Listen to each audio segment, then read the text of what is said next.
नमस्कार, आप देख रहे हैं न्यूज 18 राजस्थान। आपके साथ मैं हूं अभिषेक। महारू राजस्थान बुलेटिन में बात करेंगे हक के लिए हल्ला बोल की। प्रदेश के अलग अलग हिस्सों में लोग सड़क पर उतरे और अपनी मांगों को लेकर प्रदर्शन किया। फिर बात करेंगे कांग्रेस की, जो कि अग्निपथ योजना को लेकर युवाओं के विरोध को भुनाने में जुट गई है। साथ ही बात होगी आंदोलनों में उलझी प्रदेश सरकार की, जिससे पीसीसी में सुनवाई पर एक बार फिर ब्रेक लग गया। वहीं आखिर में बात करेंगे बारिश की, जिसने प्रशासन के दावों की पोल खोलकर रख दी है।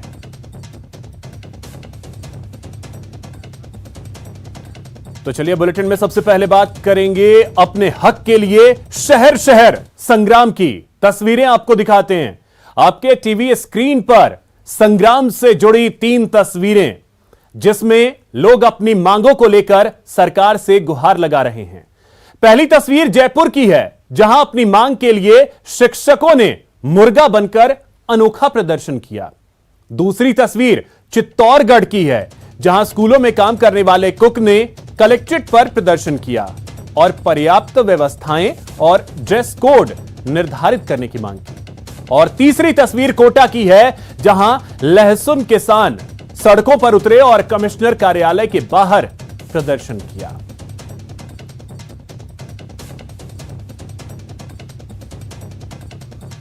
तो जयपुर में अपनी मांग के लिए शिक्षक मुर्गा बने। स्क्रीन पर आप तस्वीर देख सकते हैं कैसे ये शिक्षक अनोखा प्रदर्शन कर रहे हैं। आपको बता दें कि यह नजारा शिक्षा संकुल का है, जहां पिछले 8 दिनों से अपनी एक मांग को लेकर दिए जा रहे धरने पर कोई सुनवाई नहीं होने के चलते आज धरने में मौजूद शिक्षकों ने मुर्गा बनकर सरकार तक अपनी बात पहुंचाने की कोशिश की। शिक्षकों की मांग है कि सरकार की ओर से व्याख्याता पदों पर पदोन्नति के सेवा नियमों में जो बदलाव किए गए हैं, उनको तुरंत लागू कर रोकी गई डीपीसी को शुरू किया जाए। साथ ही शिक्षकों को पदोन्नति का लाभ दिया जाए।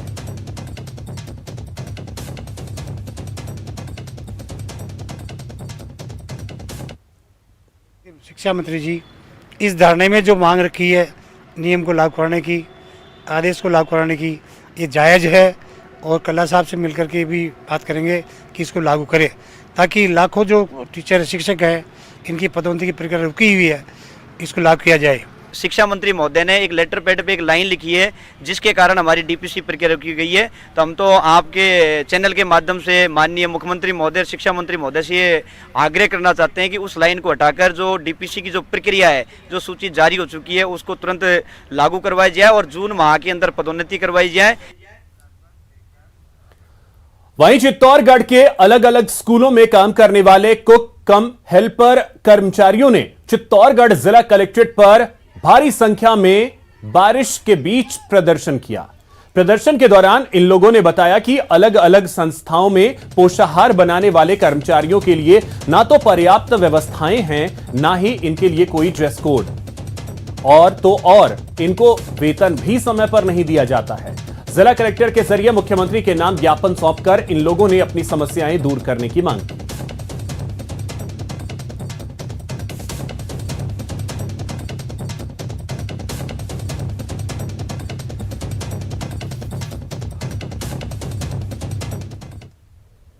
मिड डे मील कुक कम हेल्पर की महिलाओं का आज इकट्ठा किया गया और इनको 13 महीने से करीब वेतन नहीं मिल रहा है। और इनको हम जो इनके ड्रेस कोड है और इनके जो कम न्यूनतम वेतन है, जो मिनिमम वेजेज भी जो मजदूरी का है, वो नहीं मिल पा रहा है। कोटा में लहसुन का लाभकारी मूल्य दिलाने की मांग को लेकर हड़ौती के लहसुन उत्पादक किसान सड़कों पर उतरे। कमिश्नर कार्यालय के बाहर रास्ता जाम कर किसानों ने नारेबाजी किया और प्रदर्शन किया। इस दौरान किसानों ने लहसुन को सड़क पर फेंककर नारेबाजी की। जल्द ही बाजार हस्तक्षेप योजना के तहत लहसुन की सरकारी खरीद शुरू नहीं होने पर किसानों ने कोटा की मंडियों को बंद करवाने की चेतावनी दी। इस दौरान पुलिस का भारी जाब्ता तैनात रहा।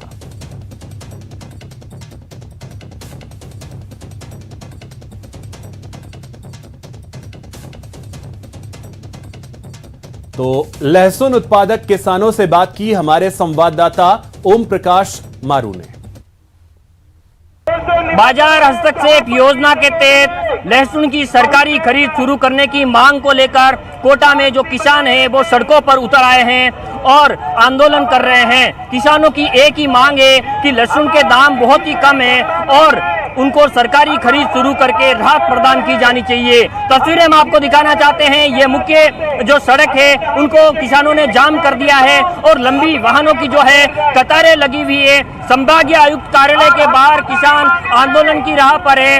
किसानों को लागत मूल्य भी नहीं मिल रहा है। इसी के कारण संभागीय आयुक्त कार्यालय के बाहर जो किसान है वो धरना दे दिया है। दोनों तरफ के रास्ते जाम हो चुके हैं। पुलिस का भारी जाब्ता मौजूद है, लेकिन उसके बावजूद भी कुछ किसानों से जानते हैं, आपसे जानना चाहते हैं किस तरह का जो है ये मामला है। राजस्थान सरकार बाड़ाबंदी कर रही है, करोड़ों रुपए होटलों में खर्च कर रही है, लेकिन किसानों के साथ अत्याचार कर रही है। ऐसी सरकार जो अपनी बहुत बड़ी कीमत चुकानी पड़ेगी अशोक गहलोत सरकार को, क्योंकि किसानों के साथ अत्याचार ऐसे कर रही है, करोड़ों रुपए होटलों में खर्च कर। आपकी क्या मांग है? किसान सड़कों पर उतर आए, मांग क्या है?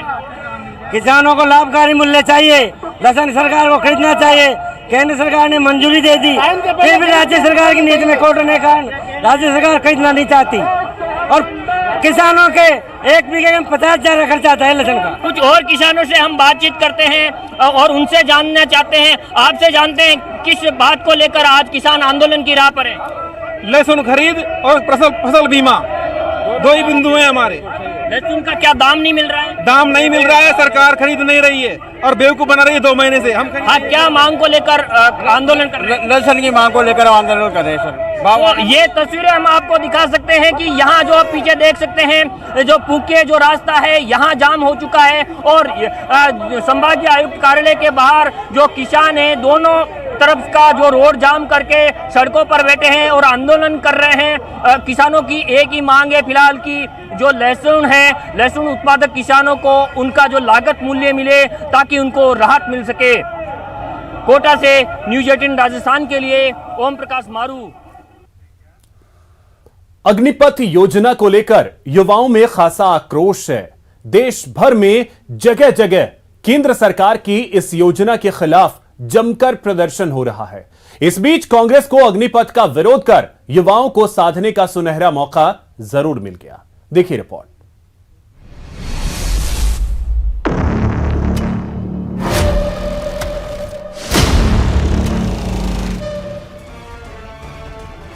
आसमान के पानी से जमीन का पारा डाउन जरूर हुआ है, लेकिन अग्निपथ पर पॉलिटिकल पारा इस बारिश में भी उछाल मार रहा है। राहुल गांधी से ईडी की पूछताछ पर पहले से नाराज कांग्रेस को सुनहरा मौका मिला तो बारिश में भी सड़कों पर उतर आई। बूंदाबांदी के बीच जोश एकदम हाई और युवाओं के सपोर्ट में खुलकर केंद्र के विरोध में आवाज लगाई। बिना आर्ग्यूमेंट के जल्दबाजी में ये फैसला किया गया है।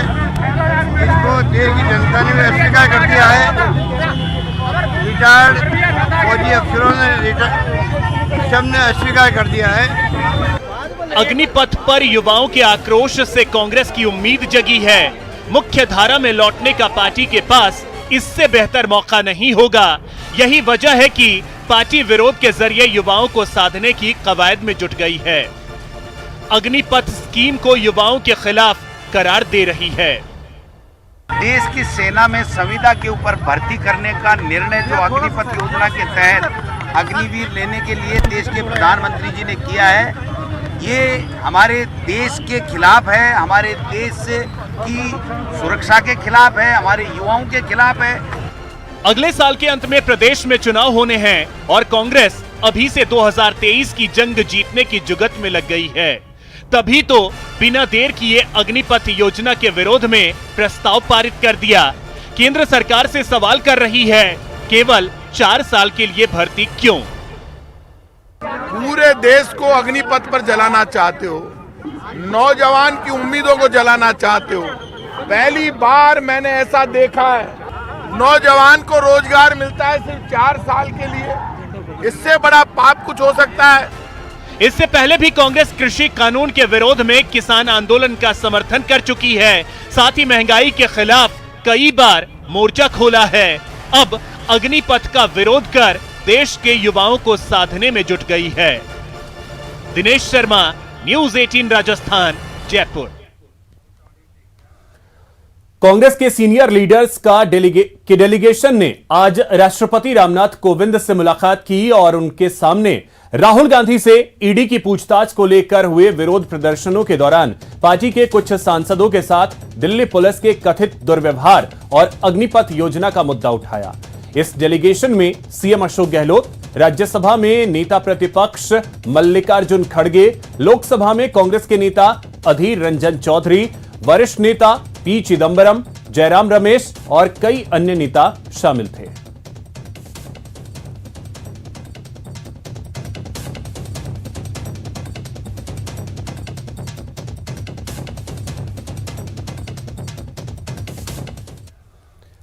वहीं राहुल गांधी से ईडी की पूछताछ को लेकर सियासी घमासान मचा हुआ है। सीएम गहलोत ने केंद्र पर बदले की भावना से काम करने का आरोप लगाया, तो पूनिया ने कांग्रेस पर तंज कसते हुए कहा कि पहले 52 दिन बाड़े में, अब दिल्ली में गहलोत सरकार है, राजस्थान का कोई धनी धोड़ी नहीं। भारत जोड़ो या राहुल गांधी के नेतृत्व में कश्मीर से कन्याकुमारी तक यात्रा निकलनी थी, भारत जोड़ो। बीजेपी और एनडीए गवर्नमेंट घबरा गई। ये जो तमाशे हो रहे हैं आपको, राहुल गांधी को नोटिस, 4 दिन लगातार पूछताछ, सोनिया गांधी को नोटिस कि सोनिया गांधी जी तो अभी भर्ती अस्पताल में, इनको शर्म भी नहीं आती है। अगर प्रधानमंत्री जी फोन कर देते सोनिया गांधी को तबीयत पूछने के लिए, तो उनका क्या बिगड़ता? आप तो उल्टा पूछने के बजाय उनको नोटिस दे रहे हो। आप ईडी में हाजिर होइए, आप शर्म आने की बात है। तो राजस्थान की जनता किस पर भरोसा करेगी कि जैसा आपने ही बताया कि उनको आदत है कि 52 दिन तक तो बाड़े में बंद रह सकते हैं और बाकी के दिन दिल्ली में गुजार सकते हैं। तो राजस्थान का धनी धोरी कौन है ये बता के चले जाते तो तसल्ली हो जाती। लेकिन दुर्भाग्य है देश का कि इतने वर्षों तक राज करने के बाद जो पार्टी संवैधानिक संस्थाओं को सम्मान नहीं दे सकती और प्रदेश में भी जिस तरीके से जनता की अपेक्षा उनको पूरा नहीं कर सकती, उनको दिल्ली अच्छी लगती है तो अच्छा है, वहीं बच जाए तो राजस्थान का भला हो जाए। ब्रेक के बाद आपका स्वागत है। राजधानी में कल हुई तेज बारिश के बाद मानसरोवर के शिप्रा पथ पर सड़क धंसने से हुए 25 फीट गहरे गड्ढे पर आज मरम्मत का काम जारी है। इंटरनेट केबल डालने से 40 साल पुरानी सीवरेज लाइन में सुराख होने के कारण यह सड़क भरभरा कर गिर गई। हालांकि शिप्रा पथ की यह रोड भीतर से खोखली हो चुकी थी, जिसमें सीवर लाइन को दुरुस्त करने के बाद आज इसमें मिट्टी का भराव किया गया।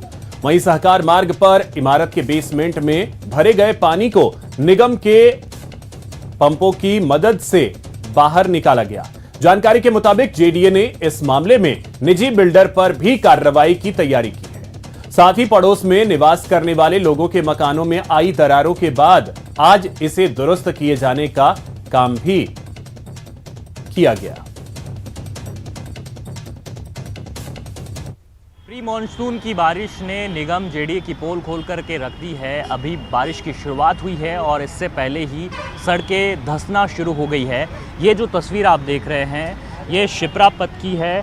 मानसरोवर के वार्ड 84 में ये जो गहरा गड्ढा हुआ है 25 फीट का सड़क पर, गनीमत ये रही कि इसमें कोई वाहन नहीं धंसा और कोई बड़ी दुर्घटना जो है होते हुए यहाँ पर टल गई।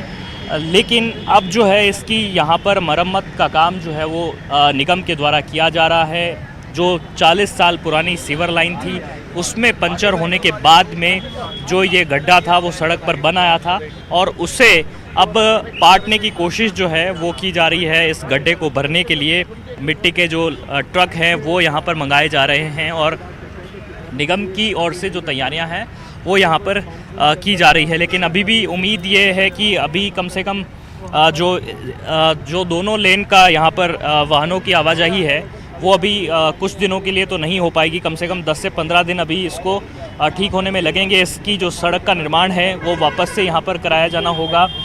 कारण ये बताया गया था कि जो ब्रॉडबैंड की लाइनें यहाँ पर जो डाली जा रही थी उसके कारण से ये जो पुरानी सीवर लाइन थी वो पंचर हो गई थी और उसके बाद में अचानक से भर भरा करके जो सड़क है वो यहाँ पर नीचे गिर पड़ी। ये खोखली हो चुकी थी भीतर से सड़क, जिस वजह से जो है ये यहाँ पर सड़क भीतर धंस गई। गनीमत ये रही कि इसमें किसी को नुकसान नहीं हुआ, लेकिन अभी भी आशंका ये बनी हुई है कि मानसून की शुरुआत हुई है, शहर में इस तरह की चीज़ें, इस तरह के हादसे या इस तरह की जो घटनाएं हैं उसका निगम इंतज़ार नहीं करे और समय रहते उन चीज़ों को दुरुस्त करने को लेकर के अपनी जिम्मेदारी निभाए। कैमरा पर्सन अविनाश के साथ महेश दाधीच, न्यूज़ 18 जयपुर।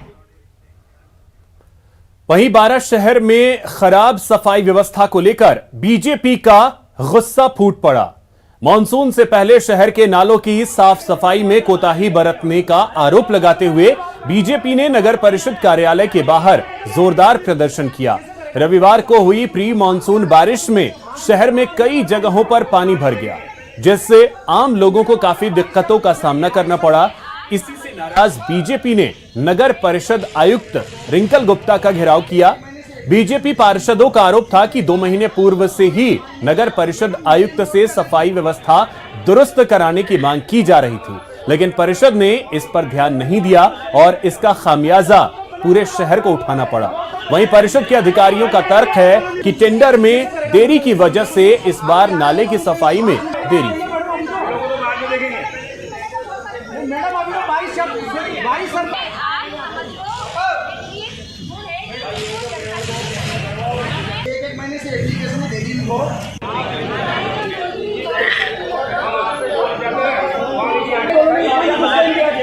अरे दबाव कब बना रहे, जब आप काम नहीं कर रहे, दबाव कब बना रहे कैसे करेगा, मतलब इंसान परिषद की पोल खोल के रख दी है। जगह जगह बारां शहर में जल भराव देखने को मिला है। प्रताप चौक पर 2 फीट तक पानी भर गया। अभी भी शहर की कई कॉलोनियां जाम पड़ी हुई है, जहां पर नालियों का पानी नहीं निकल रहा है, कॉलोनियों में पानी घुसा हुआ है। ऐसे में जो है आज भाजपा कार्यकर्ताओं का गुस्सा फूट पड़ा है। यहाँ बड़ी संख्या में भाजपा पार्षद और भाजपा कार्यकर्ता नगर परिषद का घेराव करने पहुंचे हैं। बात करेंगे किस तरह की दिक्कत आ रही है, क्या किस तरह की दिक्कत आ रही है, यहाँ क्यों प्रदर्शन में है। पूरे बारां शहर में गंदगी के जगह जगह ढेर लगे हुए हैं। नगर परिषद साफ सफाई के नाम पर लिपापोती कर रही है, किसी प्रकार का जनहित का कोई काम नहीं किया जा रहा है। हमने पिछले कई महीने से अवगत करा रहे हैं कि बरसात आने वाली, आप एक्शन लीजिए, साफ सफाई करवाइए। इन्होंने आज तक कोई साफ सफाई नहीं करवाई, जिसका परिणाम कल 1 घंटे की बारिश में पूरी बारां में जगह जगह पानी भर गया। पूरे बारां के हर वार्ड में पानी भरा हुआ था। कल प्रताप चौक पर 1.5 से 2 फुट पानी था। जनता परेशान हो रही है, जनता त्रस्त है और सरकार मस्त है। आपको महिला पार्षद भी यहाँ आई हुई, किस तरह की समस्या लोगों को वार्ड में आपके? समस्याएं तो बहुत सारी है और हम इनसे 2 महीने से, जब से नई आयुक्त आई है, हम इनसे कह थक गए हैं, लेकिन इनके कानों में जू तक नहीं रेंगती है बिल्कुल भी। हर तरह की समस्याएं, नालियाँ ओवरफ्लो हो रही हैं, नाले जाम हैं, कितने बार ज्ञापन दे दिया, कितनी बार एप्लीकेशन दे दी, लेकिन इनकी तरफ से हाँ करवाएंगे, हाँ कल हो जाएगा, परसों हो जाएगा, लेकिन हुआ आज तक नहीं। टेंडर अब की बार 2-3 बार आयुक्त साहब के चेंज होने की वजह से और कुछ 2 बार टेंडर निरस्त भी हुए हैं तकनीकी खामी और दस्तावेज पूरे नहीं होने की वजह से, फिर तीसरी बार टेंडर हुए थे। कितने दिनों में लगता है कि लोगों को राहत मिल पाएगी, काम खत्म हो पाएगा नालों की सफाई? आगामी 10-5 दिन में राहत मिल जाएगी लोगों को, नालों की सफाई कंप्लीट हो जाएगी। हाँ, कोशिश हमारी पूरी रहेगी नाले की सफाई, और सभी नालों पर अलग अलग टीम लगा दी गई है। विपिन तिवारी, न्यूज़ 18 राजस्थान, बारां।